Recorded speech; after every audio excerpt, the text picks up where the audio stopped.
जीवन का सबसे बड़ा लक्ष्य, जीवन का सबसे बड़ा सुख सिर्फ संसार को भोगने, सिर्फ संसार को कमाने में नहीं है। अगर आपको इस बात का यकीन न हो तो आप संसार में हर एक वर्ग के इंसान के जीवन की तरफ नजर मार कर देखें। यहां बहुत से धनी लोग भी हैं, सेठ साहूकार भी हैं, राजा महाराजा भी हैं, अकूत संपत्ति के मालिक भी हैं। दुनिया में हर तरह का वैभव, हर तरह का धन संपत्ति, दुनिया की कीमती से कीमती चीज कमाने वाले लोग मौजूद हैं संसार में, और फिर भी उन्हें अपने जीवन का समय काल, अपनी उम्र, अपना जीवन समाप्त करके कहीं जाना ही होता है। स्वामी जी महाराज फरमाया करते थे, सिकंदर बहुत बड़ा बादशाह हुआ, विश्व विजय करने का सपना था उसका कि मैं सारे संसार का राजा बनूं, एकमात्र बादशाह बनूं, उसके आगे सारी दुनिया सर झुकाए। और इस एक ख्वाहिश को, एक इच्छा को पूरा करने के लिए उसने बहुत बरस संसार में बड़ा जन माल का नुकसान पहुंचाया, हर जगह, हर देश पर आक्रमण किया, लोगों को ऐसे जलाया, ऐसे मारा पीटा जैसे किसी इंसान के जीवन की कोई कीमत ना हो, सिर्फ एक लालसा में कि मैं विश्व विजयी बनूं। उससे ज्यादा क्रूर राजा नहीं हुआ। और जब वो धीरे धीरे हिंदुस्तान आया विश्व विजय के सपने को लेकर के, और उसके सामने एक ऐसी परिस्थिति आई कि उसके शरीर में कुछ ऐसा रोग लग गया जिसका इलाज मिलना बड़ा मुश्किल था। जब उसने हकीमों को बुलाया, बड़े बड़े वैद्यों को बुलाया कि मुझे ठीक करो, अपनी सारी संपत्ति उन्हें देने का वादा किया। सबने जब मना कर दिया कि आपको हम बहुत ज्यादा दिन जिंदा नहीं रख सकते, आपको ऐसा रोग लगा है, तो ऐसा विश्व विजयी राजा जो मरने से पहले जब जाने लगा तो उसने भी ये बात दुनिया के सामने कह करके गया। कहा, सिकंदर जैसा बादशाह जो सारी दुनिया का वाली था, गया जब वो दुनिया से तो दोनों हाथ खाली था। जब सिकंदर दुनिया से कुछ नहीं ले गया, जब बड़े बड़े राजा महाराजा संसार से कुछ नहीं ले गए, जब दुनिया के बड़े बड़े सेठ साहूकार संसार में हमेशा बने नहीं रहे, अपनी उम्र समाप्त करके उन्हें भी संसार से जाना पड़ा, तो वो कौन सी चीज है जिसके लिए हमें सच में संसार में कोशिश करनी चाहिए? अगर दुनिया की सब चीजें यहीं छूट जानी है तो दुनिया की भौतिकता संसार की सबसे बड़ा लक्ष्य नहीं हो सकता। इसलिए जब संत महापुरुष आते हैं, वो भौतिकता से, दुनियादारी से, धन दौलत से ऊपर की बात करने के लिए आते हैं। कहते हैं आपको रुपया पैसा खूब मिलेगा, पर वो आपसे यहीं छुड़ा लिया जाएगा। जब आप जाओगे तो आपको वो ऐसा एक कपड़ा, जिसे कफन कहते हैं, वो ऐसा कफन का कपड़ा पहनाएंगे जिसमें न जेब होती है, न सामान छुपा लेने की जगह होती है। आप कोशिश भी करोगे कि मैं अपनी चीज छुपा के ले जाऊं तो आप ले जा नहीं पाओगे। तो हुजूर कहा करते थे, संतों महापुरुषों का ज्ञान हमें संसार में इस मोह माया की नींद से जगाने के लिए होता है कि हमें जागना है, दुनिया हमारे साथ नहीं जानी है, पैसा हमारे साथ नहीं जाना है। इसका मतलब ये नहीं कि संसार की कोई कीमत नहीं है। इसका मतलब यह भी नहीं कि आपकी जिम्मेदारी, आपका दायित्व, आपके कर्तव्य का कोई संसार में लेना देना नहीं है। आप संसार को बरतो पर इसमें फंसो मत, और इस संसार को सिर्फ उतना कमाओ जिसमें आप खुशी खुशी रह सको। पर उसके साथ हमारे इस मनुष्य जीवन का एक बड़ा भारी लक्ष्य भी है, और वो लक्ष्य है हमें अपने जन्मने के कारण की खोज करना। आखिर हम संसार में क्यों भेजे गए? पैसा इकट्ठा करने भेजे गए होते तो साथ ले जा पाते, जमीन बनाने के लिए भेजे गए होते तो सारी जमीनें साथ ले जाते, अगर परिवार के लिए भेजे गए होते तो सारा परिवार अंत समय हमारे साथ ही चल देता। पर दुनिया की ये सारी चीजें हमारे शरीर तक हमारा साथ निभाती है। इसलिए हुजूर कहा करते थे, मनुष्य जीवन के सच्चे उद्देश्य को सिर्फ संत महापुरुष संसार में हमें जगा करके जीते जी सिखाने की कोशिश करने के लिए आते हैं। हमारे स्वामी जी महाराज अक्सर एक बड़ी सुंदर मिसाल फरमाया करते थे। एक बार एक राज में राजा जो है मर गया, लोगों ने देखा उसका कोई वारिस नहीं है तो क्या करें, तो उन्होंने एक नियम बनाया कि हम किसी इंसान को इस राज्य का 5 साल के लिए राजा बनाएंगे, और 5 साल के बाद राज्य के पास एक बड़ा खूंखार जंगल लगता था, वहां छोड़ देंगे। वहां से आते वक्त जो पहला आदमी दिखेगा उसको फिर 5 साल का राजा बनाएंगे। ये परंपरा चलती रही। हर 5 साल में राजा चुना जाता था, राजपाट करता था, भोग विलास में रहता था। 5 साल उसे ये सुध नहीं आती थी कि मैं कभी गरीब था, आज राजपाट में आ गया, आखिर इसके पीछे का अर्थ क्या है। जैसे ही पैसा मिला, दुनिया की कीमती चीजें मिली, तो वो उन्हीं में 5 साल भोगों में लग करके जीवन गुजारता था, और 5 साल बाद उसे जंगल में छोड़ देते थे जहां जंगली जानवर उसे खा लेते थे। कभी किसी ने नहीं सोचा 5 साल बाद मेरा क्या होगा। वही हालत हमारी आपकी है। हम सारा जीवन जब संसार में रहते हैं तो सोचते हैं हमारा कुछ बुरा नहीं होगा। महाराज जी मिसाल फरमाया करते थे, जब हम किसी की अंतिम यात्रा में उसके साथ जाते हैं तो हम कहते हैं राम नाम सत्य है, हम उसे सच्चा मानते हैं। जब उसको हम अग्नि के हवाले करते हैं तो हम देखते हैं कि ये तो चला गया, पीछे परिवार छोड़ गया, घर छोड़ गया, कहीं ऐसा ना हो हमें भी संसार से जाना पड़े। हमें उस दिन ये याद आती है कि ये गया, हमारे भी को जाने का समय आएगा। पर जैसे ही हम उल्टे पांव घर को आते हैं, वैसे ये बात फूल करके सबसे पहले संसार के भोगों में लग जाते हैं। हुजूर कहा करते थे, उस राजा की भी मोह माया में ऐसी स्थिति हुई। पर 5 वर्ष के लिए राजा बदलते रहे, 5 वर्ष बाद मौत के हवाले किए जाते रहे। एक दिन एक आदमी आया, उसने देखा मैं राजा तो बन गया, पर 5 साल बाद मेरा क्या होगा वो मुझे अभी से जान लेना है। उसने किसी विद्वान से पूछा, लोगों ने बताया जंगल में छोड़े जाओगे। तो राजा पहले ही गया देखने के लिए कि जंगल कैसा है। जंगल देखा उसने, जंगल के सारे जितने भी खूंखार जानवर थे सबको पकड़वा लिया।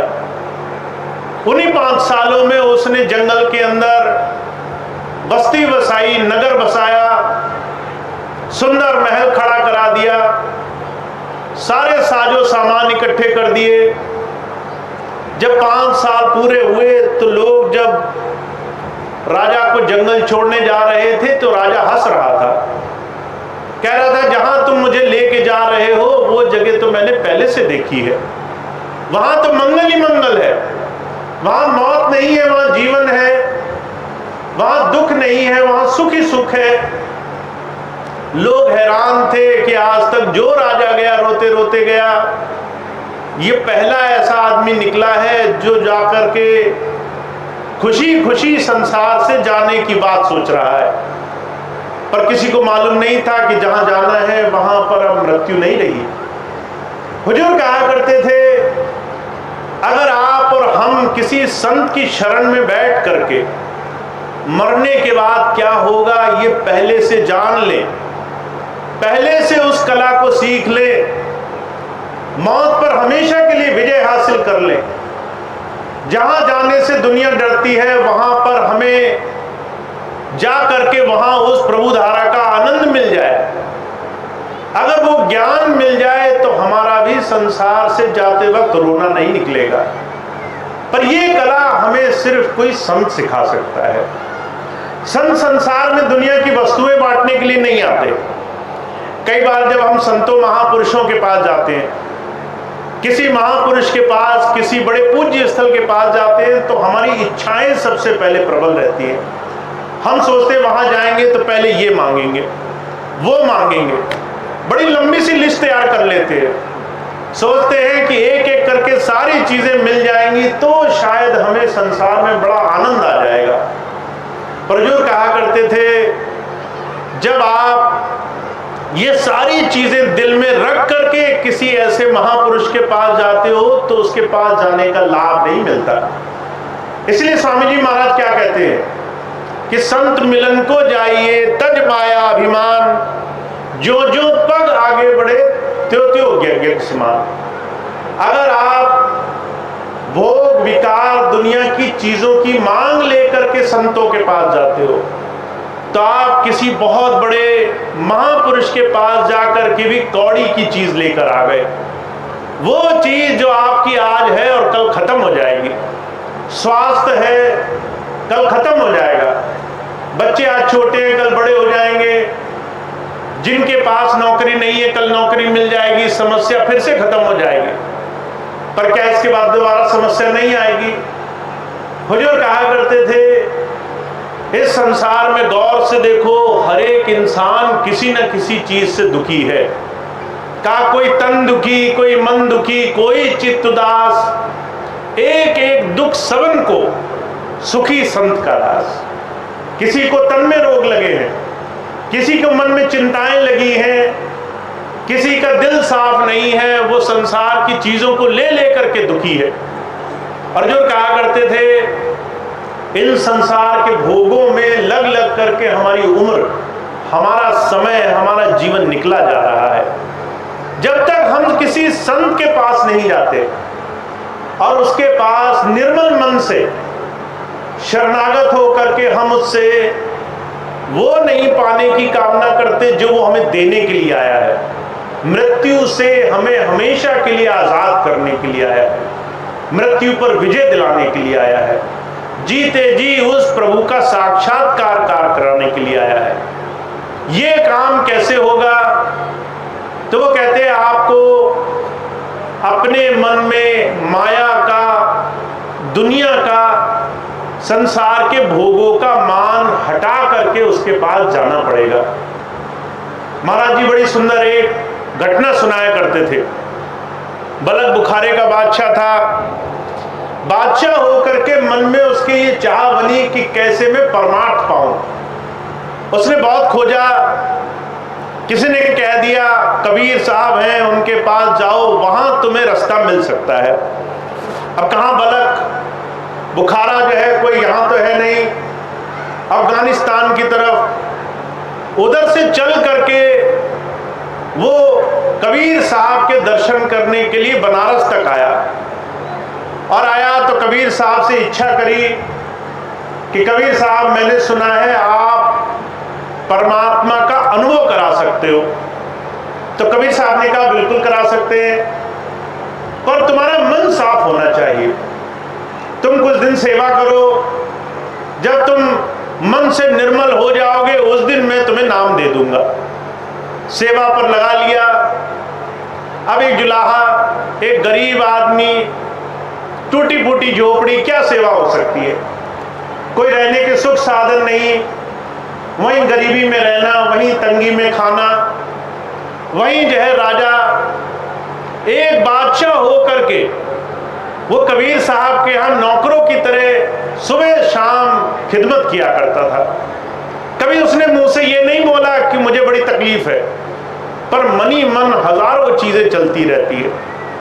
अब उसको धीरे धीरे धीरे धीरे 6 साल हो गए अपना देश छोड़े कबीर साहब की संगत में, इस आशा में कि मुझे वो रास्ता मिलेगा। क्या हम 6 साल इंतजार कर सकते हैं? क्या हम सही मायनों में उस प्रभु को पाने के लिए दुनिया की चीजें छोड़ करके 10 मिनट भी इंतजार कर सकते हैं?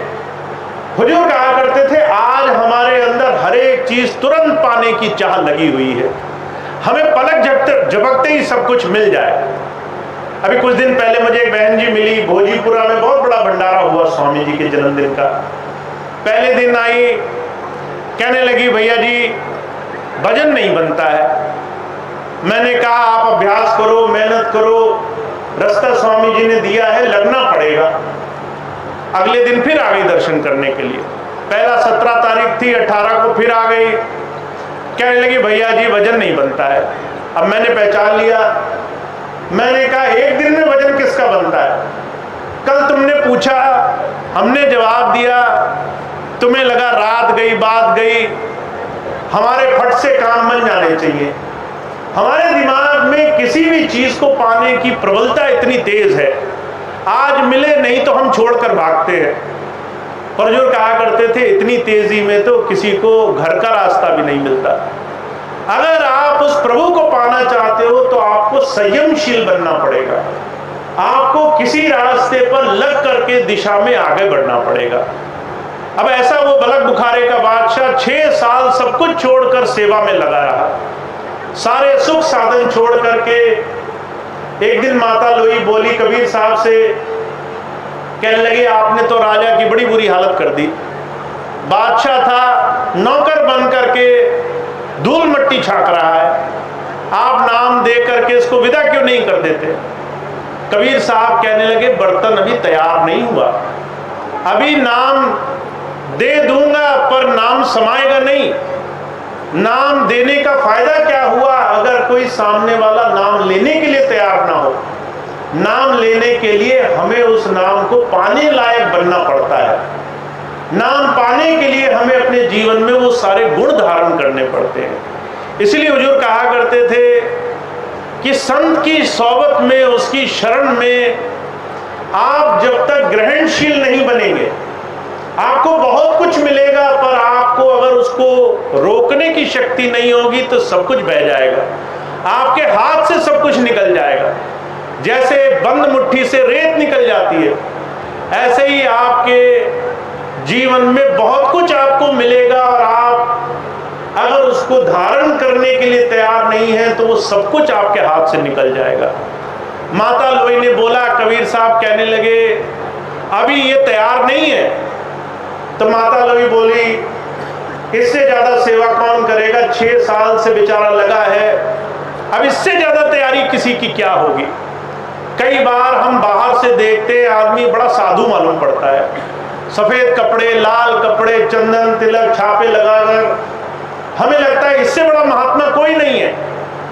पर जो कहा करते थे ऊपर से रंग, कपड़े लत्ते, बाहरी आवरण से अगर किसी के मन की पवित्रता पता चलती तो संसार में बड़े बड़े डाकू, बड़े बड़े चोर चक्के, उनको तो आप पहचान भी नहीं पाते, उनकी तो आपको जरा सी सुध बुध नहीं लगती। कबीर साहब मन की जानते थे, माता लोई ऊपर से देख रही थी। कबीर साहब ने कहा अगर नहीं माना तो कल इसको बुला करके कहो इसको कल नाम मिलेगा। अब राजा को खबर भेजी गई, राजा जो है बहुत खुश हुआ, सुबह सुबह नहा धोकर तैयार नाम लेने के लिए आया।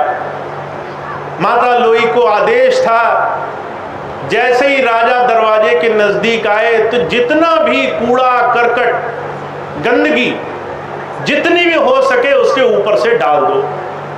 अब वही किया उन्होंने। राजा के ऊपर जब वो गंदगी डाली तो एकदम अंदर से क्रोध निकला। हमें तो कोई आंख घूर कर देख ले तो आज ही हमारे अंदर का बरसों का सत्संगीपना गायब हो जाता है। जरा सा कोई हमें कुछ बोले, हम जो है हुजूर कहा करते थे भाई भाई को माफ कर सकता है, माता पिता बच्चों को माफ कर सकते हैं, पर कई बार वर्षों से गुरु के चरणों में बैठे हुए प्रेमी सिर्फ बाहर से अपने गुरु चरणों में बैठे वर्षों की गिनती करते हैं। हम 50 साल से जुड़े हुए हैं, अंदर परिवर्तन अगर नहीं आया तो जो कहा करते थे कबीर साहब के समय में भी वही हालत थी, आज भी वही हालत होनी है। अब कबीर साहब के अंदर से क्रोध निकला जब उनके ऊपर गंदगी पड़ी, तो कबीर साहब कहने लगे जिसने भी ये हरकत करी है अगर मेरे देश में होता तो अभी खाल खिंचवा लेता, अभी जो है इसकी हालत खराब कर देता। माता लोई थर-थर कांप गई, कहने लगी राजा है 6 साल से सेवा में है पर अंदर से ये बात नहीं गई कि मैं राजा हूं, अभी भी खाल खिंचवाने की बात कर रहा है। डर के आई, कबीर साहब के आगे हाथ जोड़े, कहने लगी मुझसे गलती हुई, अभी आपको जो समय लेना है ले लो। इतिहास गवाह है 6 साल और लगे। बलक बुखारा के बादशाह को 12 साल बाद ये बात समझ में आई, गुरु शिष्य होना शरणागत होना है, गुरु की सेवा में लगना, मन मंदिर को साफ करना है, निर्मल मन से प्रभु भक्ति के लिए जीवन में अपने ऊपर जो जो काम आप नहीं कर सकते हो उस चीज की परख रखना है। महाराज जी के जीवन का उदाहरण आता है। एक दिन ऐसी भरी सभा में महाराज जी सत्संग कर रहे थे, कहने लगे भाई ये काम करो, मुझे सुधारक चाहिए सेवा के लिए। अगर मैं आपसे कहूं कि सेवा के लिए मुझे कुछ भाई बहन चाहिए तो सारे लोग हाथ खड़ा कर देंगे, कहेंगे भैया जी हमसे सेवा लो, हमको सेवा दो, हम सेवा करेंगे। महाराज जी कहने लगे मुझे सुधारक चाहिए, सेवादार जो सुधार कर सके, कोई काम गलत करे तो उसका सुधार हो। अब सुधारक शब्द के 2 अर्थ होते हैं, एक अर्थ तो हो गया कि दूसरे की गलती देखना, पर महाराज जी क्या कहना चाहते थे ये बात समझ में बहुत देर से आई लोगों को। महाराज जी ने जब कहा कि सुधारक चाहिए तो लोगों ने हाथ खड़े किए। महाराज जी ने उनको पास बुलाया, कहने लगे आत्म सुधार करने वाले चाहिए। आप दूसरे की गलती नहीं देख सकते, आपको अपनी गलती देखनी है, आपने क्या गलत किया और आपको उसका सुधार करना है, ये सेवा करोगे। जब ये बात कही तो लोगों का मुंह उतर गया, लोग सोचने लगे कहाँ इतना अच्छा काम मिला था, दूसरे की गलतियां देखनी थी, अब ये काम और उल्टा मिल गया कि अपनी गलती झांको, अपनी गलतियां देखो। तो जो कहा करते थे संत आता है उस दुनिया की खामियां, दुनिया की बुराइयां देखने की, हमें शिक्षा देने के लिए नहीं आता। आप संसार में किसी के अधिपति नहीं बनाए गए, आपको धर्मराज नहीं बनाया गया कि दूसरे की गलतियां देखो, आपको ये काम नहीं सौंपा गया कि दूसरों की बुराइयां देखो। हुजूर कहा करते थे जो दूसरों की बुराई देखता है वो ना जाने अपने जीवन में अनगिनत पाप कर्मों का जाने अनजाने में बोझ बढ़ा लेता है।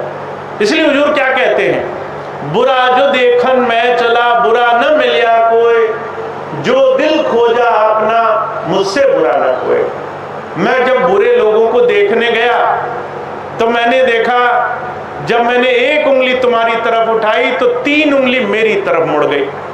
मैंने कहा तुम में एक गलती है और मेरा हाथ कह रहा था कि 3 गलती तुम में तो खुद है।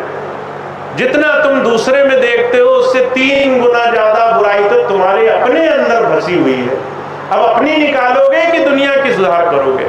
तो जो कहा करते थे संत मत का रास्ता अपने जीवन को निर्मल करने का रास्ता है, अपने जीवन को सुधार करने, इसको जीवन में समर्पित करने का रास्ता है। और हमारे स्वामी जी महाराज तो बड़ी सुंदर मिसाल फरमाया करते थे, कहा करते थे माता होती है, अगर बच्चा वो कीचड़ में गिर जाए तो माता अपने बच्चे को भी बिना नहलाए धुलाए घर में नहीं घुसने देती।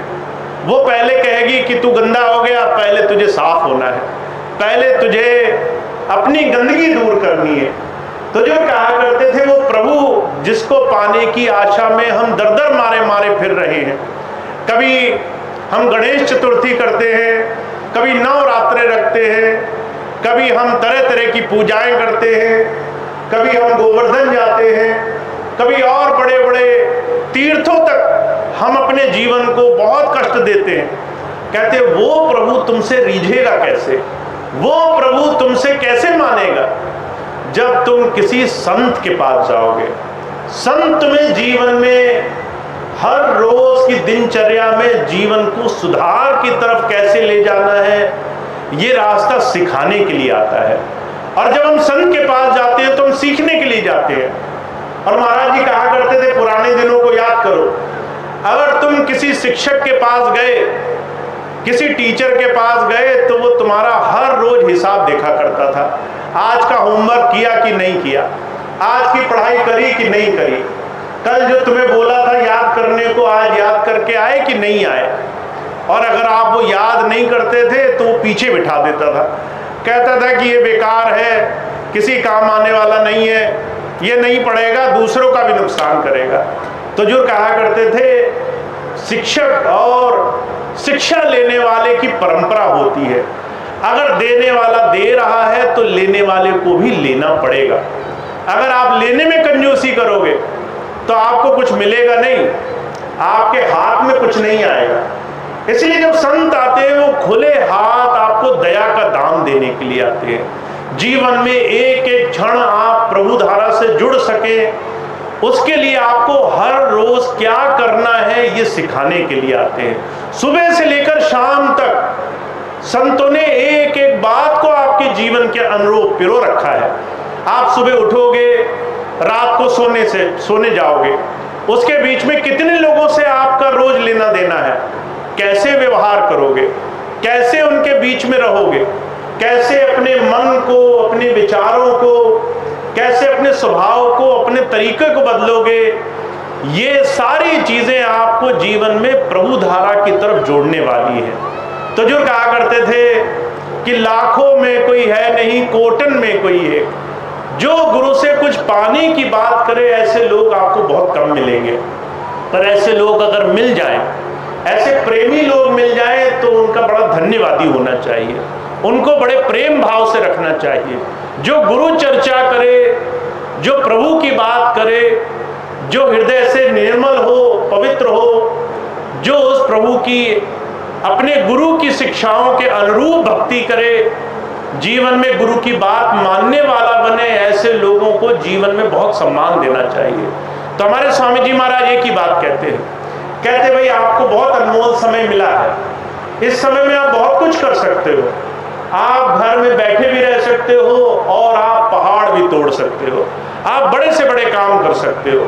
महाराज जी मिसाल फरमाया करते थे, कहा करते थे, अगर कोई एक छोटी सी चीज ठान ले, इंसान नियमित रहे, निरंतर रहे, तो बड़े से बड़े पहाड़ तोड़ सकता है। बिहार में दशरथ मांझी हुआ, एक जो है बहुत गरीब आदमी था, जिसने देखा कि उसके घर में एक पत्थर के एक बहुत बड़े पहाड़ के बीच में आ जाने से उसकी पत्नी का इलाज नहीं हो सका। तो उस बेचारे ने 20-25 साल लग करके उस पूरे पहाड़ को ही काट दिया।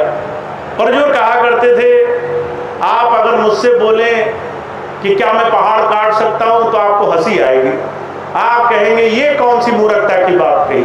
तो जो कहा करते थे, अगर आप किसी संत की शरण में चले जाओ और आपके निरंतरता रहे, तो आप बड़े से बड़े काम बड़ी आसानी से कर सकते हो। तो आपके जीवन में गुरु का मिलना, गुरु से नाम का मिलना, और नाम मिल जाने के बाद भक्ति में निरंतर होना, हर रोज अटूट भक्ति करना, ये आपके जीवन में कुछ ऐसे वरदान हैं जो आपको जीवन में सब कुछ प्राप्त करा सकते हैं। पर इसको प्राप्त करने के लिए आपको जीवन में स्वयं लेने वाला बनना पड़ेगा, आपको ग्रहणशील बनना पड़ेगा, आपको कुछ पाने के लिए तैयार होना पड़ेगा, ताकि आप जीवन में उस प्रभु धारा से, नाम धारा से जीवन में समय रहते कुछ काम बना सको। तो आप बहुत भाग्यशाली हैं, आपको बहुत सुंदर अवसर मिला है। जब मैं आप सबको देखता हूं तो मुझे सिर्फ अवसर दिखाई देता है कि आप सबके पास कितना समय है, आप अपने समय से क्या क्या नहीं कर सकते। दिन में 24 घंटे, एक एक घंटे में 60-60 मिनट, और कई बार तो आपका आधा आधा दिन ऐसे ही गुजर जाता है। कई बार आपको पता नहीं कि मैं करूं क्या, मेरे पास करने को कुछ नहीं है। तो ऐसे अवसर हैं, ऐसा समय है आपके पास। आपको अगर निरंतरता से हर रोज बड़े नियम बल से, बड़े संकल्प शक्ति से किसी काम को करने में आपका रास्ता बन जाए, तो आप बड़े से बड़े काम ऐसे चुटकियों में कर सकते हो। ये वो काम है जो गुरु जी आपसे कराने के लिए आए हैं। तो आप बहुत भाग्यशाली हो, आपको जीवन में किसी संत का, किसी महापुरुष का ऐसे जीवन में सानिध्य प्राप्त हुआ है।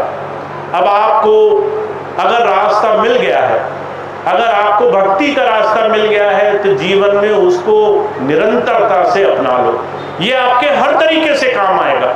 आपको संसार में कैसे जीना है ये भी सिखाएगा, आपको अपने परिवार का पालन पोषण कैसा करना है अच्छे से अच्छा ये भी सिखाएगा, आपको अपना शरीर कैसे दुरुस्त रखना है ये भी सिखाएगा, आपको अंतर साधना कैसे करनी है ये रास्ता भी सिखाएगा।